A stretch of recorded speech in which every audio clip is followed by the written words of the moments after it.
माहिनों को क्या पता है शबे गम कहाँ से गुजरी, मेरी आह को खबर है ये नजर की बात ठहरी।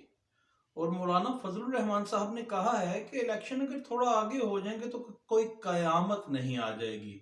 उनका बयानिया ये है कि दो सूबों में जो लॉ एंड ऑर्डर की सिचुएशन है और उनके काफिले पर जो मुबैना हमला हुआ है उसके बाद वो ये कह रहे हैं कि इलेक्शन का माहौल नहीं बन रहा, तो जरा इलेक्शन थोड़ा आगे हो जाएंगे तो कोई कयामत नहीं आ जाएगी।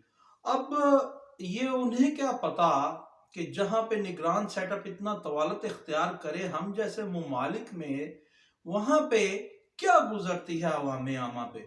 मगर इससे पहले जरा ये सुन लीजिए एक छोटी सी मिसाल कि अगर आपका एक घर है और आप चार उस घर के स्टेक होल्डर्स हैं, जो ऑनरशिप है वो आपने लेनी है, और उनमें कॉन्फ्लिक्ट क्रिएट हो जाता है कि मैं इस घर की सरबराही लूंगा, तो वो ये करते हैं कि किसी निगरान को अपने घर को, अपने बाल बच्चे को, अपने अहलो याल को उसके हवाले करके कहते हैं कि चलें जी हम थोड़ा वेकेशंस पे चले जाते हैं और लेट द डिसाइड कि कौन लीड करेगा हमारे घराने को। और पीछे से आपको पता लगता है कि आपके अहलो अयाल उस निगरान, जिस इंसान को आप अपने घर का निगरान मुकर्रर करते हैं, उसकी मौजूदगी में वहां डकैतियां हो रही हैं, चोरियां हो रही हैं, राजनियां हो रही हैं आपके अहलो अयाल से, कोई दहशत गर्दाना वाकयात, फायरिंग कोई करके चला गया है। तो क्या आप ये कहेंगे जब आपको ये पता लगेगा कि जनाब आप जिसको निगरान मुकर्रर करके गए हैं अपने अहलो याल का, उसकी मौजूदगी में ये हो रहा है, तो क्या आप ये कहेंगे कि जनाब ये हालात हैं जो इस वक्त हमारे घर के वहां डकैतियां हो रही हैं, उसको पहले सेटल डाउन होने दें, फिर ये डिसाइड करेंगे हम कि हम चारों में से ओनरशिप कौन लेगा, कौन इस घर में आकर के जो हम चार भाई हैं, जो हमारा झगड़ा है, इसकी सरबराही लेगा। ऐसा नहीं है।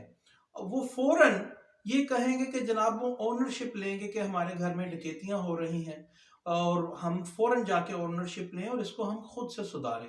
कुछ ऐसा ही अहवाल या माफिल जमीर समझ में आ रहा है हमारे ऐसे पॉलिटिशियंस का, या मौलाना साहब का, जो ये कह रहे हैं कि अभी लॉ एंड ऑर्डर की सिचुएशन बड़ी खराब है, तो इलेक्शन अगर थोड़ा आगे चले जाएंगे तो कोई कयामत नहीं आ जाएगी।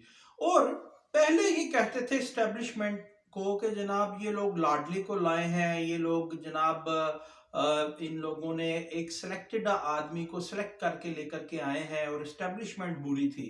और फिर जब इस्टेब्लिशमेंट कोर कमांडर्स कॉन्फ्रेंस में भी ये अयादा करती है कि जनाब ये इलेक्शन के मामले में जो भी सिविल इंतजामिया को जरूरत पड़ेगी उसके साथ कंधा से कंधा मिलाएंगे ताकि इंतजाम इंतखाबात का अच्छा हो जाए। मगर आप पॉलिटिशियंस कह रहे हैं कि जनाब इलेक्शन थोड़ा आगे चले जाए तो क्यामत नहीं आ जाएगी, तो फिर भी बुरी स्टैब्लिशमेंट है। कोई भी इदारा हम बख्शते हैं, खासतौर पर स्टैब्लिशमेंट। मौलाना साहब को माजी में देख लीजिए कि स्टैब्लिशमेंट को क्या कहते थे, और आज वो क्या कह रहे हैं। माजी में कौन कौन बंदा ये कहता था कि 10 बार भी अगर परवेज मुशर्रफ को वर्दी में सदर मुंतखब करवाना पड़ा तो हम करवाएंगे, तब स्टैब्लिशमेंट अच्छी थी और फिर बुरी हो गई। और आज इलेक्शन के लिए आप कह रहे हैं कि कोई क्यामत नहीं आ जाएगी, तो बुरी फिर इस्टेब्लिशमेंट है जनाब। और पहले आप कहते थे कि सर्दी होगी, इलेक्शन नहीं होने चाहिए इस मौसम में, फिर आपने कहा हम इलेक्शन से नहीं भाग रहे, फिर आपने कहा कि चीफ इलेक्शन कमिश्नर ने भी कहा है कि दो सूबों में लॉ एंड ऑर्डर की सिचुएशन अबतर है, तो उसके बाद फिर ये एक दो हमले होने के बाद आपने कह दिया कि कोई क्यामत नहीं आ जाएगी अगर थोड़े इलेक्शन आगे हो जाएंगे, तो फिर भी बुरी इस्टेब्लिशमेंट है।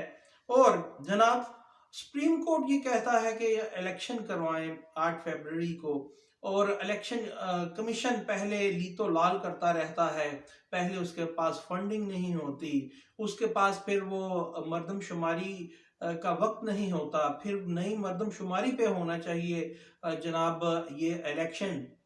तमाम पॉलिटिकल स्टेक होल्डर्स इस बात पे मुसर होते हैं। उसके बाद फिर वही सुप्रीम कोर्ट के कहने पे इलेक्शन भी हो जाता है, और वही फिर सुप्रीम कोर्ट है कि गुड टू सी यू किसी को क्यों कह दिया और किसी को मासूम क्यों कह दिया। मगर जब हमारे हक में फैसला करेंगे पॉलिटिशियंस के, तो हम सुप्रीम कोर्ट को भी अच्छा कहेंगे और एस्टेब्लिशमेंट को भी। ये है हमारा वतीरा। नून लीग और तमाम लोग कहते रहे कि लाडले को लाए हैं जनाब, और आज नवाज शरीफ साहब आकर के ये कहते हैं कि ये इंसाफ मिलना चाहिए, ये पता लगना चाहिए कौम को कि हमें किसने निकाला था, क्यों निकाला था, लाडला क्यों आया था। यानी बुरी फिर एस्टेब्लिशमेंट। और आज एस्टेब्लिशमेंट अगर खड़ा होना चाह रही है इलेक्शन करवाने के लिए कंधे के साथ कंधा मिला करके, तो मौलाना साहब कह रहे हैं कि कोई क़यामत नहीं आ जाएगी, मगर तमाम दूसरे पॉलिटिकल स्टेक होल्डर्स खामोशी से सुन रहे हैं। तो बुरी फिर एस्टेब्लिशमेंट और जुडिशरी है जनाब।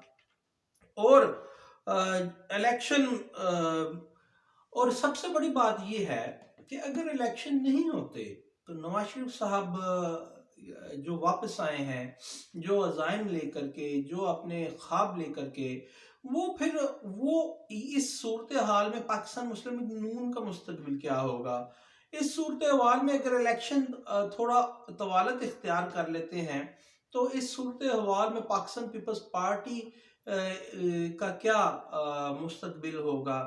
और हद तो ये है कि पाकिस्तान तहरीक इंसाफ का क्या होगा। और फिर देखिए कि निगरान सेटअप के वास्ते और उसको स्ट्रेंथन करने के वास्ते निगरान गवर्नमेंट को एक जनाब वो हमारे पॉलिसी मेकर्स एक कानून साजी भी करने की कोशिश करते हैं, एक जनाब ऑर्डिनेंस भी लाने की कोशिश करते हैं माजी करीब में। तो तब भी ऐसे लगता था कि जैसे इनका इरादा है कि इसको तवालत देनी है। तो बुरी फिर भी इस्टेब्लिशमेंट है। और आज पहले सर्दी, फिर लॉ एंड ऑर्डर की सिचुएशन और हमला हो गया तो क़यामत नहीं आ जाएगी। तो पहले से ही ये स्ट्रेंथन करने की कोशिश कर रहे थे कि वो day to day according to constitution of Pakistan और इलेक्शन एक्ट 2017 जो affairs, day to day affairs चलाने होते थे निगरान गवर्नमेंट ने, उसके बजाय उसे काफ़ी किस्म के मुआहदे करने की इजाज़त दे दी गई जनाब। वो बिल पास करवाने की कोशिश की गई। तो फिर भी बुरी जुडिशरी और बुरी जनाब इस्टेब्लिशमेंट है। और कभी इलेक्शन कमीशन ऑफ पाकिस्तान बुरा है और ये पॉलिटिकल स्टेक होल्डर्स तो कभी बुरे नहीं रहे। कल इस्टेब्लिशमेंट अच्छी थी कि जब जनरल ज़ियाउल हक का जनाब जानशीन कोई बनने की कोशिश करता था और उनको कहता था कि मैं आपके मिशन को आगे बढ़ाऊंगा। कल कोई जनरल अयूब को कोई डैडी कहता था और उनके साथ शाना बशाना खड़ा होता था, तो तब इस्टेब्लिशमेंट अच्छी थी। और आज इस्टेब्लिशमेंट बुरी है। कल जुडिशरी बुरी थी कि उन्होंने जनाब एक पॉलिटिकल प्रोसेस को डीरेल कर दिया। और आज जुडिशरी अगर ये कह रही है कि जनाब इलेक्शन करवाइए, तो पॉलिटिकल स्टेक होल्डर जनाब ऐसी बातें कर रहे हैं कि क़यामत नहीं आ जाएगी अगर इलेक्शन थोड़ा आगे हो गए। तो आज जुडिशरी शायद फिर इनकी नज़र में बुरी है कि गुड टू सी यू क्यों कह दिया। और मुझे ये कोई बता दे कि अगर लॉ एंड ऑर्डर की सिचुएशन ख़राब है तो क्या ये 10 दिन में ठीक हो जाएगी कि थोड़ा सा इलेक्शन आगे चले जाएं तो क़यामत नहीं आ जाएगी? क्या 1 माह में ठीक हो सकता है यह मामला? ये मामला तो 2, 3, 4 माह ले जाएगा। इसका मतलब ये है कि ये जो सर्दी की शिद्दत, इलेक्शन इसमें क्यों हो रहे हैं, फिर लॉ एंड ऑर्डर की सिचुएशन अच्छी नहीं, और फिर वाकई चंद बुज़दिलाना कार्रवाइयाँ हो गई नॉन स्टेट एक्टर्स की तरफ से। तो क्या ये प्री प्लान एजेंडा ये पॉलिटिकल स्टेक होल्डर्स का था है, और गंद सारा इदारों पे डाला जाता है, भले एस्टेब्लिशमेंट हो, भले जुडिशरी हो, भले इलेक्शन कमीशन हो? क्या इनका इंटेंट है इलेक्शन करवाना? और क्या कभी कोई भी स्टेक होल्डर ये कह सकता है कि उसके घर में कोई कत्लो गारत हो रही हो तो वो कहे जनाब मैं, चूंकि अभी हम आपस में लड़ रहे हैं कि ऑनरशिप का मामला है कि इसने 4 भाइयों में से सरबराही लेनी है, तब तक जनाब ये निगरान जिसको हमने निगरान बनाया है यही देखे जो भी कत्लो गारत गरी होती है, कि आप अपने घर के लिए फैसला करेंगे, तो फिर आप अपने मुल्क के लिए फैसला क्यों कर रहे हैं?